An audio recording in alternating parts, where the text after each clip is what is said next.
Student welcome back to my channel Samrat academy. Student अगर अभी अभी आप जा रहे हो समाज विज्ञान का पेपर देने, तो मेरे प्यारे बच्चों आज मैं आप लोगों को मैं आप लोगों को मेरे प्यारे बच्चों 5 पेपर का मेरे प्यारे बच्चों बहुविकल्पीय प्रश्न पूरा का पूरा सोल्यूशन कराने वाला हूं। 5 पेपर का मतलब मेरे प्यारे बच्चों 5 गुणे 20 मतलब 100 क्वेश्चन। अगर 100 क्वेश्चन मेरे प्यारे बच्चों अगर तैयार कर लेते हो, सभी वायरल पेपर का मैं ऑब्जेक्टिव क्वेश्चन करा रहा हूं। 100 क्वेश्चन अगर आप तैयार कर लेते हो मेरे प्यारे बच्चों, तो 20 के 20 बहुविकल्पीय प्रश्न इसी में से आने वाले हैं और 20 नंबर तुरंत आप लोगों का मेरे प्यारे बच्चों क्लियर हो जाएगा। तो अगर आप सेंटर पे भी जा रहे हो तो मोबाइल खोल लो, बस एक बार देखते जाओ और देख लेना, इसी में से प्रश्न आएगा, इससे बाहर एक भी प्रश्न नहीं जाएगा। पहला प्रश्न पढ़ता हूं, टाइम नहीं है। कि जब फ्रांस छींकता है तो बाकी यूरोप को सर्दी जुकाम हो जाता है, यह कथन किसका है? तो मेरे प्यार से यह कथन है मैटरनिक का। किसका है? मैटरनिक का मेरे प्यार से यह कथन है। जर्मनी के एकीकरण में मुख्य भूमिका किसकी थी? दूसरा प्रश्न है, तो जर्मनी के एकीकरण में मुख्य भूमिका किसकी थी मेरे प्यार बच्चों? तो वह था ऑटो वन बिस्मार्क का। किसका? Auto von Bismarck. याद कर लीजिए कि जर्मनी के एकीकरण में मेन भूमिका किसकी थी? ऑटो वन बिस्मार्क की। इसके बाद है यहां पे तीसरा प्रश्न कि ब्रिटेन में कार्य समाप्त करने का क्या मुख्य कारण था? तो मेरे प्यारे बच्चों उद्योगपतियों एवं शहरियों का विरोध। बी वाला ऑप्शन जो है बिल्कुल सही आंसर हो जाएगा इसका। इसके बाद है कि अंतरराष्ट्रीय मुद्रा कोष की स्थापना कब हुई? किस सन में हुआ मेरे प्यारे बच्चों? तो 1944 में। याद कर लीजिएगा 1944 में क्या हुआ? अंतरराष्ट्रीय मुद्रा कोष की स्थापना हुई। इसके बाद आप देखिए पांचवा, गुलामगिरी नामक पुस्तक किस प्रकार की समस्या से संबंधित है मेरे प्यारे बच्चों? तो अस्पृश्यता से। ठीक है, यहाँ पे सी वाला जो है बिल्कुल राइट आंसर हो जाएगा। इसके बाद है कि बेल्जियम के सामुदायिक सरकार में किसके मध्य सत्ता की साझेदारी है? तो मेरे प्यारे बच्चों विभिन्न सामाजिक समूहों के मध्य। ए वाला जो है इसका करेक्ट आंसर हो जाएगा। अब यहाँ पे प्रश्न 7वां, थोड़ा सा मैं जूम कर दूं क्या, ताकि दिखने में अच्छा लगे आप लोगों को, स्पष्ट दिखे। हाँ, महिला आरक्षण अधिनियम 2023 में 33% आरक्षण महिलाओं को निम्नलिखित में से किस संस्था को दिया गया है? तो मेरे प्यारे बच्चों लोकसभा को भी, विधानसभा को भी और दिल्ली विधानसभा को भी, इसलिए उपयुक्त सभी जो है इस प्रश्न का राइट आंसर हो जाएगा। इसके बाद देखिए प्रश्न 8वां क्या है मेरे प्यारे बच्चों कि सांप्रदायिकता की समस्या कब प्रारंभ होती है? तो मेरे प्यारे बच्चों धर्म को राष्ट्र का आधार मान लिया जाए तब, और किसी धर्म को राजनीतिक से जोड़ दिया जाए तब। मतलब ऑप्शन नंबर डी, ए और बी दोनों सही है मेरे प्यारे बच्चों। इसको याद कर लीजिए, बहुत इंपॉर्टेंट प्रश्न है। भारत में कितने राष्ट्रीय राजनीतिक दल है मेरे प्यारे बच्चों? तो 6 हैं। कितने हैं? 6 राजनीतिक राष्ट्रीय दल हैं। इसके बाद अगर हम बात करें 10वां, तो निम्नलिखित में से किसका संबंध लोकतंत्र से नहीं है? तो किसका संबंध लोकतंत्र से नहीं है? तो बहुसंख्यकों का शासन मेरे प्यारे बच्चों। बी वाला ऑप्शन जो है बिल्कुल राइट आंसर हो जाएगा इसका। 11वां है कि निम्नलिखित में से किस प्रांत में सीढ़ीदार सोपानी खेती की जाती है मेरे प्यारे बच्चों? तो उत्तराखंड में की जाती है। डी वाला जो है इसका राइट आंसर हो जाएगा। इसके बात 12वां है कि भारतीय वन्य जीवन रक्षण अधिनियम किस वर्ष लागू किया गया? किस वर्ष लागू किया? 1972। बी वाला जो है इसका राइट होगा। इसके बाद 13वां है कि झारखंड में स्थित कोडरमा निम्नलिखित में से किस खनिज का अग्रणीय उत्पादक है मेरे प्यारे बच्चों? तो कोडरमा जो खान है मेरे प्यारे बच्चों अभ्रक के लिए मशहूर है। डी वाला जो है बिल्कुल राइट आंसर हो जाएगा। इसके बाद देखते हैं प्रश्न 14। देखिए प्रश्न 14 है कि काली मिट्टी में मुख्य रूप से कौन सी फसल उगाई जाती है मेरे प्यारे बच्चों? तो सबसे अच्छी फसल किसकी होती है काली मिट्टी में? कपास की होती है। सी वाला जो है बिल्कुल राइट आंसर हो जाएगा। 15 की निम्नलिखित में से कौन सा राज्य हजारी विजयपुर जगदीशपुर पाइपलाइन से नहीं जुड़ा है? तो वह है आपका महाराष्ट्र। सी वाला जो है बिल्कुल राइट आंसर हो जाएगा। 16वां है कि किसी देश का विकास किस आधार पर निर्धारित किया जा सकता है? तो किस आधार पर निर्धारित किया जा सकता है? उपयुक्त सभी, मतलब कि प्रति व्यक्ति आय पर भी, स्वास्थ्य स्थिति पर भी, औसत साक्षरता स्तर पर भी। इसके बाद 17वां है कि दुग्ध उत्पादन क्रिया को किस क्षेत्र में सम्मिलित किया जाता है? तो दुग्ध उत्पादन क्रिया को किस क्षेत्र में सम्मिलित किया जाता है मेरे प्यारे बच्चों? तो प्राथमिक। किसमें? प्राथमिक। यहाँ पे ए वाला जो है राइट आंसर हो जाएगा। 18वां है कि निम्नलिखित में से कौन सा ऋण के औपचारिक स्रोतों में शामिल है? तो मेरे प्यारे बच्चों बैंक। कौन? बैंक। ए वाला जो है राइट आंसर हो जाएगा। 19वां है कि भारत में कौन केंद्रीय सरकार की तरफ से करेंसी नोट जारी करता है मेरे प्यारे बच्चों? तो वह है आपका भारतीय रिजर्व बैंक। ए वाला जो है बिल्कुल राइट आंसर हो जाएगा। इसके बाद है 20वां कि विश्व के देशों में बहुराष्ट्रीय कंपनियों द्वारा निवेश का सबसे अधिक सामान्य तरीका क्या है मेरे प्यारे बच्चों? वह है स्थानीय कंपनियों को खरीद लेना। तो यह पहला पेपर का सेट बिल्कुल समाप्त। चलिए दूसरा स्टार्ट करते हैं। चलिए दूसरे पेपर का सलूशन मेरे प्यारे बच्चों देखिए, पहला प्रश्न इसमें बोला है कि फ्रांस की क्रांति कब हुई थी। तो फ्रांस की क्रांति हुआ था सन 1789 ईस्वी में। इसका सी सही हो जाएगा, याद रख लीजिए। निम्नलिखित में से कौन सा आंदोलन महात्मा गांधी ने नहीं चलाया इसमें से। तो मेरे प्यारे बच्चों जो देखिए सभी ने अवज्ञा आंदोलन चलाया, असहयोग आंदोलन भी चलाया, भारत छोड़ो आंदोलन भी चलाया, खिलाफत आंदोलन उन्होंने नहीं चलाया। सी वाला ऑप्शन जो होगा बिल्कुल राइट आंसर हो जाएगा। हिंद स्वराज पुस्तक के लेखक कौन है, तो महात्मा गांधी ही जी है। इसके बाद है कि कार्न लॉ से संबंधित देश है, तो मेरे प्यारे बच्चों कौन है, ब्रिटेन है। कार्न लॉ से संबंधित देश ब्रिटेन है। 1944 में ब्रेटन वुड्स सम्मेलन कहां पर आयोजित किया गया था, तो कहां पे, अमेरिका में किया गया था। डी वाला जो होगा बिल्कुल राइट आंसर हो जाएगा। भारतीय संघ में अवशिष्ट शक्तियां किसको प्राप्त हैं, तो संघ को प्राप्त है मेरे प्यारे बच्चों। किसको है, संघ को प्राप्त है। इसके बाद है सातवां कि लोकतांत्रिक व्यवस्था अन्य व्यवस्थाओं से अच्छी है क्योंकि यह देखिए सभी नागरिकों में समानता को बढ़ावा देता है और व्यक्ति की गरिमा को भी बढ़ावा देता है। इसलिए सी वाला जो होगा बिल्कुल राइट आंसर हो जाएगा, ए और बी दोनों। इसके बाद आठवां है कि निम्नलिखित में से किस व्यवस्था के लिए राजनीतिक दल आवश्यक शर्त है, तो मेरे प्यार जो लोकतंत्र, बी वाला जो है बिल्कुल राइट आंसर हो जाएगा। प्रश्न 9 है कि संविधान के अनुसार भारत की राजभाषा क्या है, हिंदी है। तो ए वाला जो होगा बिल्कुल राइट आंसर हो जाएगा। इसके बाद है 10वां कि निम्नलिखित में से कौन सा विशेष संघ सूची से संबंधित है, तो कौन सा विशेष संघ सूची से संबंधित है मेरे प्यारे बच्चों, वह है आपका प्रतिरक्षा। ए वाला जो है राइट आंसर हो जाएगा। पंजाब में भूमि निम्नीकरण का मुख्य कारण क्या है, तो मेरे प्यारे बच्चों अधिक सिंचाई, सी वाला। इसके बाद है कि हरित क्रांति से संबंधित है, तो हरित क्रांति से संबंधित है मेरे प्यारे बच्चों, हरित क्रांति कृषि से संबंधित है। इसके बाद है कोडरमा किस खनिज का अग्रणीय उत्पादक है मेरे प्यारे बच्चों, अभ्रक का। तो बी वाला जो होगा बिल्कुल राइट आंसर हो जाएगा। निम्नलिखित में से कौन सा शब्द दो या अधिक देशों के बीच व्यापार को दर्शाता है, तो मेरे पास जो अंतरराष्ट्रीय व्यापार, बी वाला जो है बिल्कुल राइट आंसर हो जाएगा। भारत में इलेक्ट्रॉनिक राजधानी है, तो इलेक्ट्रॉनिक राजधानी मेरे पास जो बेंगलुरु, डी वाला जो है बिल्कुल राइट आंसर हो जाएगा। सोरामा की कृषि आधारित उद्योग है, तो कृषि आधारित उद्योग मेरे पास जो सूती वस्त्र उद्योग। इसके बाद है 17वां की भारतीय रेल प्रखंडों की कुल संख्या कितनी है मेरे प्यारे बच्चों, तो टोटल है 18। इसके बाद एक निम्नलिखित में से किस देश का मानव विकास सूचकांक में स्थान ऊपर है, तो वह है आपका श्रीलंका। सी वाला जो है राइट आंसर हो जाएगा। उपभोक्ता संरक्षण अधिनियम के पारित होने का वर्ष है मेरे प्यारे बच्चों, सन 1986 में पारित हुआ था। इसके बाद एक निम्नलिखित में से किस संस्था का मुख्य उद्देश्य अंतर्राष्ट्रीय व्यापार को उदार बनाने का है मेरे प्यारे बच्चों, वह है आप लोगों का WTO। बी वाला जो है बिल्कुल राइट आंसर हो जाएगा। क्लियर है, समझ में आ रहा है आप लोगों को। चलिए आगे बढ़ते हैं तीसरे पेपर की तरफ। चलिए अगला पेपर देख लेते हैं मेरे प्यारे बच्चों। इसमें भी दिया है कि फ्रांस की क्रांति कब हुई थी, तो फ्रांस की क्रांति हुआ 1789 ईस्वी में। फिर है कि जर्मनी के एकीकरण में मुख्य भूमिका किसकी थी, तो जर्मनी के एकीकरण में मेन भूमिका था ऑटो वान बिस्मार्क का। ये वाला इसका सही हो जाएगा। निरंकुशवाद का तात्पर्य है मेरे प्यारे बच्चों ऐसी शासन व्यवस्था जिसमें सत्ता पर जनता का अंकुश नहीं होता है, बी वाला इसका सही हो जाएगा। इसके बाद है चौथा कि 1789 में फ्रांस किस प्रकार का राज्य था, असीमित राजतंत्र था मेरे प्यारे बच्चों, ए वाला। इसके बाद है जूसेफ मेसनी का संबंध था किससे, इटली के एकीकरण से संबंध था इसका, ए वाला सही हो जाएगा। इसके बाद एक निम्नलिखित में से कौन सा 1804 के नेपोलियन कोड में नहीं जोड़ा गया था, तो कौन नहीं जोड़ा गया था, जन्म से प्राप्त विशेष अधिकार मेरे प्यारे बच्चों, ए वाला सही हो जाएगा। आगे है 7वां कि 1861 में एकीकृत इटली का सम्राट किसे घोषित किया गया था, तो इमैनुअल द्वितीय को घोषित किया गया था, ए वाला जो है बिल्कुल राइट आंसर हो जाएगा। निम्नलिखित में से किसे 1871 में जर्मनी का प्रथम सम्राट घोषित किया गया था, तो प्रथम सम्राट घोषित किया गया था किसे, काइजर विलियम प्रथम को, याद कर लीजिए काइजर विलियम प्रथम को।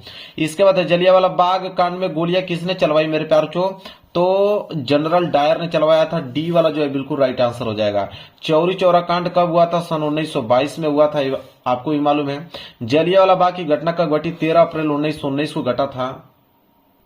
इसके बाद है कि वंदे मातरम गीत के लेखक कौन है, तो वंदे मातरम गीत के लेखक बंकिम चंद्र चट्टोपाध्याय जी हैं।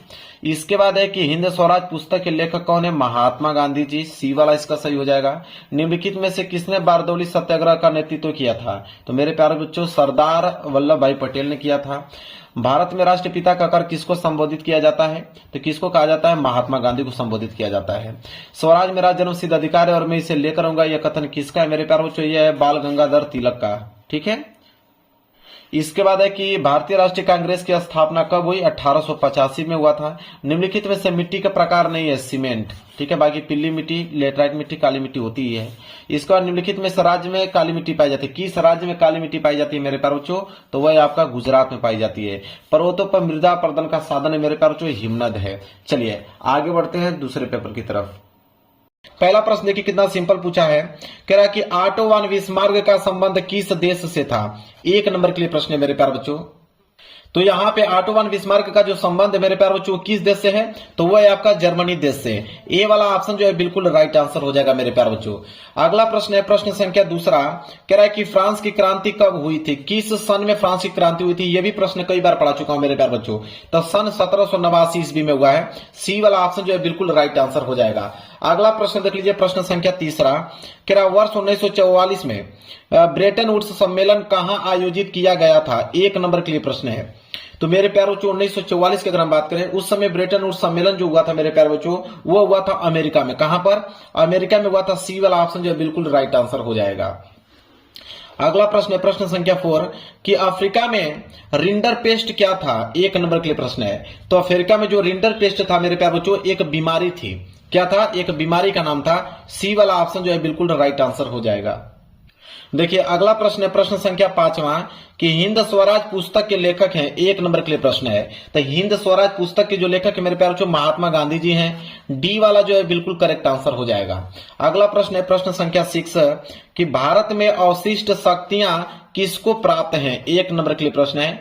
तो भारत में जो अवशिष्ट शक्तियां हैं वो किनको प्राप्त है? संघ को प्राप्त है। बी वाला ऑप्शन जो है बिल्कुल राइट आंसर हो जाएगा। इसके बाद है अगला प्रश्न प्रश्न संख्या 7वां। चलिए अगले प्रश्न की तरफ बढ़ते हैं प्रश्न संख्या 7वां। तो कह रहा है कि निम्नलिखित में से कौन लोकतंत्र से संबंधित है? 1 नंबर के लिए प्रश्न है।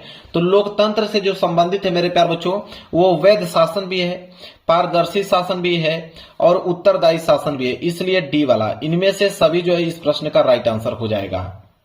चलिए अगले प्रश्न देखते हैं प्रश्न संख्या 8वां। प्रश्न संख्या 8वां है कि निम्नलिखित में से कौन सा विषय संघ सूची में? 1 नंबर के लिए प्रश्न है। तो संघ सूची में इन चारों ऑप्शन में से कौन विषय है?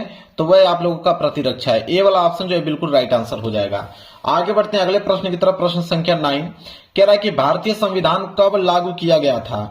1 नंबर के लिए प्रश्न है। तो भारतीय संविधान कब लागू किया गया था मेरे प्यारे बच्चों? 26 जनवरी को। डी वाला ऑप्शन जो है बिल्कुल राइट आंसर हो जाएगा। अगला प्रश्न है प्रश्न संख्या 10वां कि लोकतंत्र के मूल्यांकन की दृष्टि से निम्न में से कौन सा बिंदु लोकतांत्रिक व्यवस्थाओं के अनुरूप नहीं है? 1 नंबर के लिए प्रश्न है। बहुत इंपॉर्टेंट प्रश्न है मेरे प्यारे बच्चों। तो इसका राइट आंसर हो जाएगा बहुसंख्यकों का शासन। सी वाला ऑप्शन जो है बिल्कुल राइट आंसर हो जाएगा। आगे बढ़ते हैं अगला प्रश्न है प्रश्न संख्या 11। कह रहा है कि सोपानी खेती किस राज्य में की जाती है? 1 नंबर के लिए प्रश्न है। तो सोपानी खेती किस राज्य में की जाती है? उत्तराखंड में की जाती है। सी वाला ऑप्शन जो है बिल्कुल राइट आंसर हो जाएगा। अगला प्रश्न है प्रश्न संख्या 12। कह रहा है कि निम्न में से कौन सी रोपड़ कृषि की फसल है? 1 नंबर के लिए प्रश्न है। तो निम्न में से कौन सी रोपड़ कृषि की फसल है? तो वह आपका हो जाएगा कहवा। कहवा मतलब काफी। ए वाला ऑप्शन जो है बिल्कुल राइट आंसर हो जाएगा। 13वां प्रश्न है कि निम्न में से कौन सा आधारभूत खनिज है? 1 नंबर के लिए प्रश्न है। तो आधारभूत खनिज इन चारों ऑप्शनों में से कौन है? वह आपका लौह अयस्क। बी वाला ऑप्शन जो है बिल्कुल राइट आंसर हो जाएगा।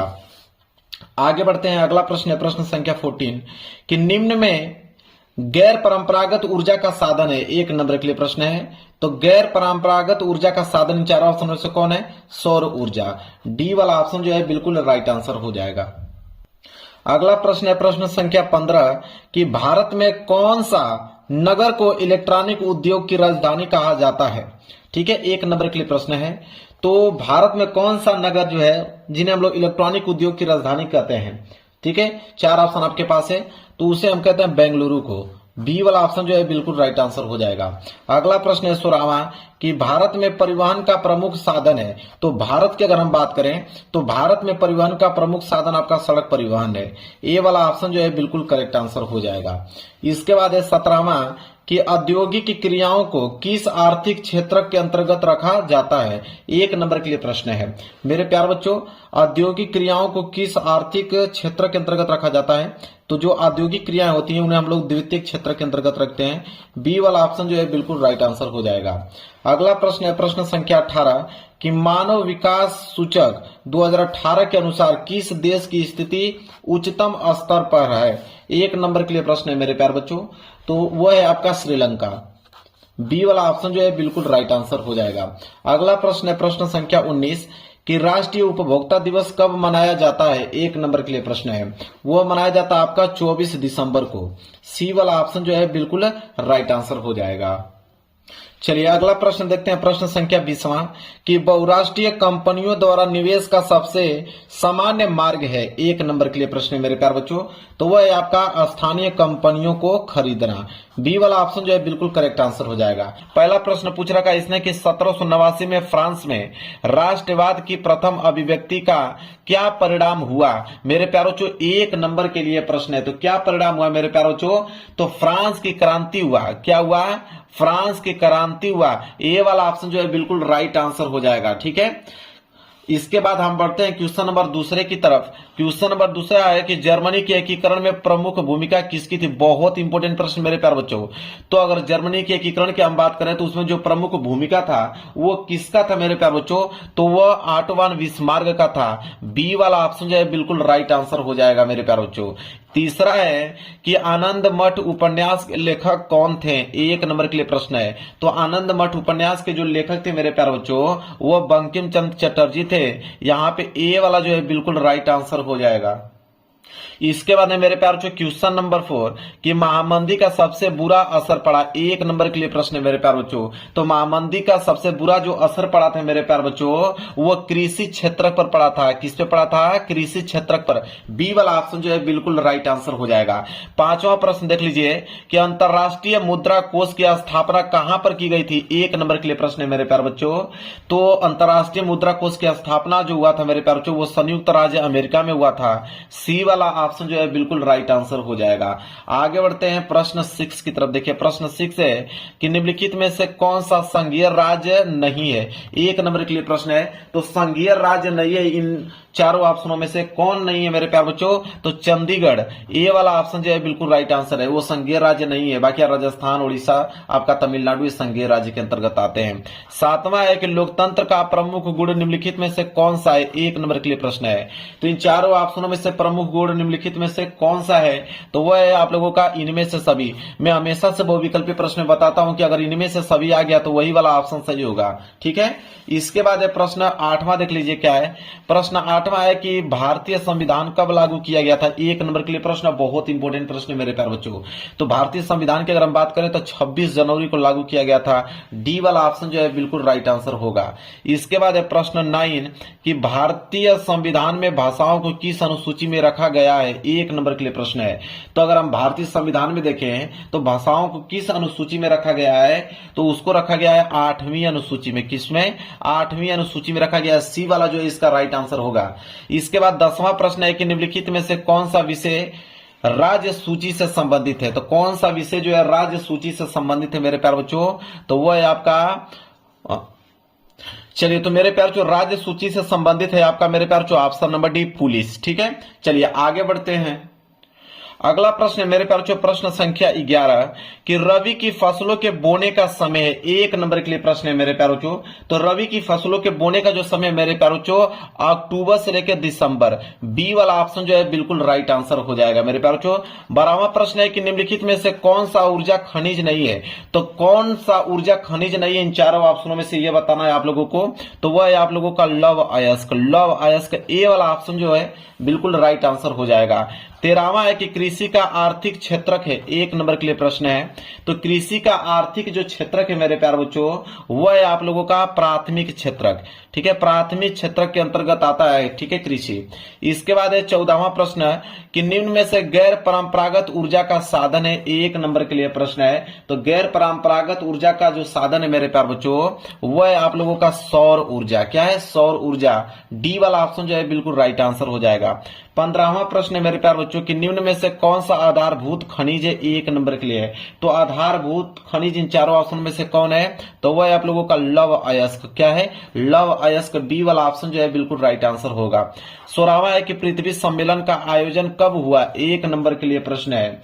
तो पृथ्वी सम्मेलन जो हुआ था मेरे प्यारे बच्चों वो किस सन में हुआ था, तो सन 1992 में हुआ था। बी वाला ऑप्शन जो है बिल्कुल राइट आंसर हो जाएगा।